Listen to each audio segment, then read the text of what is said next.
Former Springbok centre Jaque Fourie is intent on helping the Lions regain its former glory, and Fourie is under no illusion about the difficulty of the task ahead. But he's encouraged by the talent available at the Lions. It's amazing to be involved with that. I think the Lions have got a rich history of junior players that's coming through the ranks in South African rugby. That's always been like the breeding ground for South African rugby. I mean, we played in under 19 and under 21 final this year, so I think we've got a lot of good youngsters coming through that will probably play in a URC team in the next 4 to 5 years to come. Yeah, the player needs to be comfortable with us. That's the first step. We're giving him the tools. He needs to go out and express himself onto the field. Rugby, and we tell that to our players every day. We can't be robots. You have to go onto the field. You have to read a situation.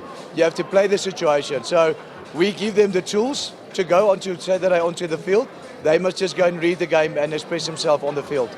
As the Lions defensive coach, he understands that as he lifts the players to perform at their optimum, he also finds himself in situations where players who have been promoted to the Springboks return, having lifted their skills and standards, and that demands more from their coaches. For sure, I mean, training, we push our players to push themselves out of their comfort zone at training time. We need to train above game intensity every week for us to go into a game to know that we are fit and ready for this game. I think the first step to those guys, is to get a taste of that, to just be in a Bok training camp, to see how things get done there.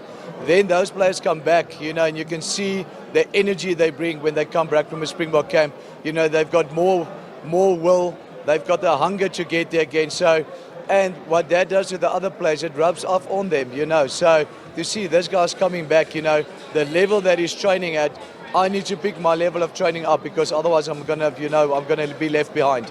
South African teams no longer play Super Rugby, but one wonders, what are the benefits of playing in the United Rugby Championship? For us, it's all about dominating contact with and without the ball, and it's also about selection. At home, when it's 30, 28 degrees, the field is dry, we can play running rugby and we can beat any team in the world. It's now for us to get that different style of rugby overseas where it's wet, the wind is blowing. You don't want to play in your own half, so you're going to have to get a proper kicking game to get you in the right areas, and there we just need to capitalize when we're there. I think, for us going to the URC, playing in the URC, it's massive.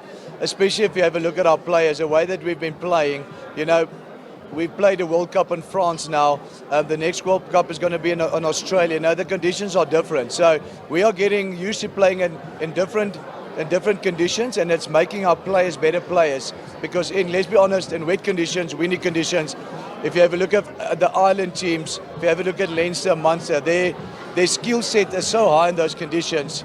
They can pass the ball, they can catch the ball, running flat. If it's now raining, wind, or whatever it is, their skill set is very high. So that has made our players a lot more better skill set-wise. The Lions came agonizingly close to winning the Currie Cup this year, but the pride of Johannesburg have opted to focus on lessons learnt rather than the heartbreak of failure to win. Not easy, but I mean, the thing is with us also, and I've also been through it, you come from a World Cup win, you need to set yourself new goals, for the next year. So for those players it was disappointing, but I think we learned a lot from that final. I know it was disappointing, but as a union we stood up stronger, and that we know that next week when we're playing the URC, probably it's a flagship competition of the union. So, and we want to do good with that. So it was tough, but I mean, I think coming back that week after the Currie Cup final, everyone reset themselves, and we know we've got one goal, and that's now to be in the top 4 of the URC. For SABC News, this is Tandem Gqoli.